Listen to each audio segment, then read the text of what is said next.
Welcome to your 6 minutes to financial clarity. Today's subject is the ABCs of wills and trust. What is your estate plan? Well, your estate plan should plan for yourself, plan for your children, plan for your family. Many people ask, who needs estate planning? Well, anyone with a family, anyone with real estate, anyone with assets subject to probate, including joint tenancy survivors probate, and anyone that has a risk of disability or competency. Please don't forget this term, the Advance Healthcare Directive. Many states have recently modified their laws to replace the living will concept, which was popular some years ago, and also to use the Advance Healthcare Directive to give your instructions for medical care and to appoint those people who are allowed to talk with your doctors about your health. You must have one. You must also make sure your kids have one, especially when they're over age 18, so that you can be involved with the decisions for their care in critical situations as well. You must have it. Concerning disability or incapacity, medical advances have made it more likely that we will need someone to administer our affairs at incapacity with either a durable power of attorney or with provisions within our family trust. Concerning conservatorship, at disability or legal incapacity, the probate court will hold public hearings to determine if you are incompetent and, if so, to appoint a conservator to manage your affairs. This conservatorship is costly, it's public, it's time-consuming, and it continues until your death. The probate court and the conservator, not your family, will manage your affairs. This is why you need to have it contained in a family trust to make sure your wishes will be taken care of if you're incapacitated. Do you need a will? Well, without a will, state law could distribute your assets. State standards will be applied despite any intentions or needs of your family.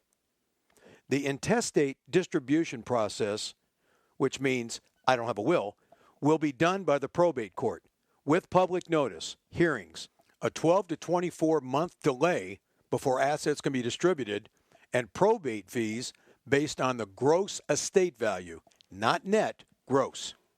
A will requires a probate. A will must be submitted to probate court for approval and processing. A will does allow you to name beneficiaries, but requires probate court to administer it over time.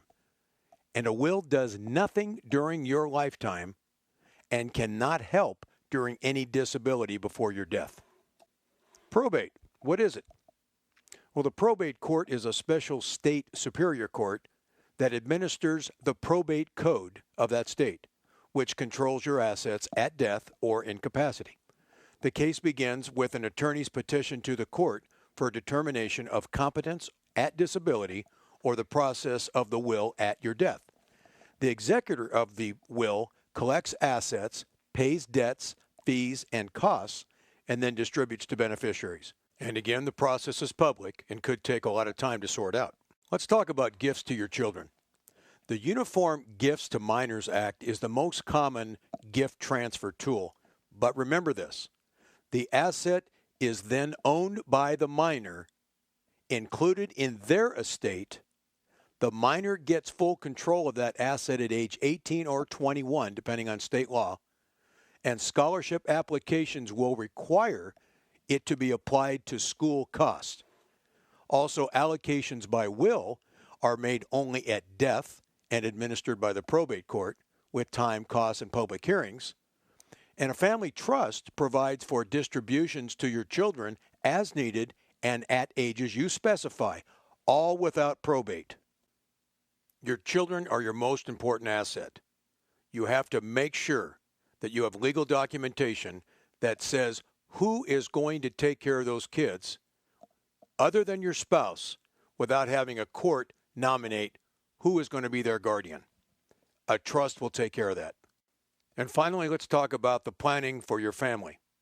How title is held to your home is important.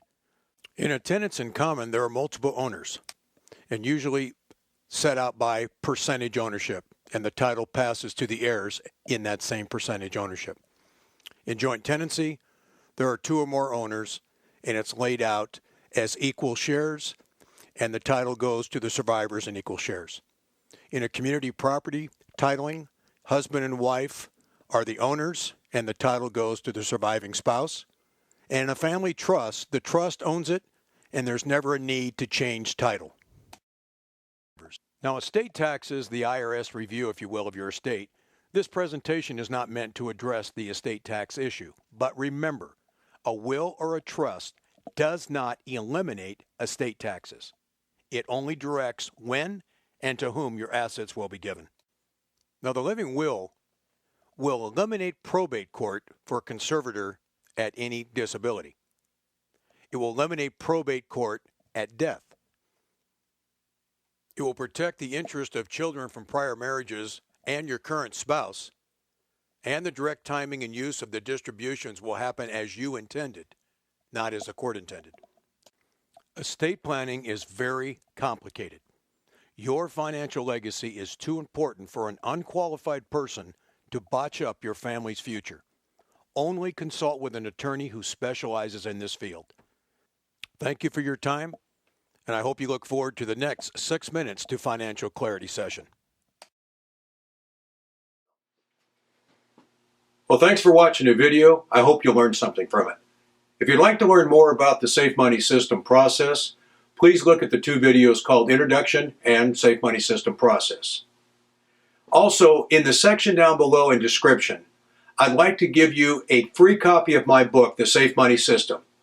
You can download it there by clicking on the link. It's my gift to you. I hope it's a blessing to you. Thanks for joining us here on YouTube.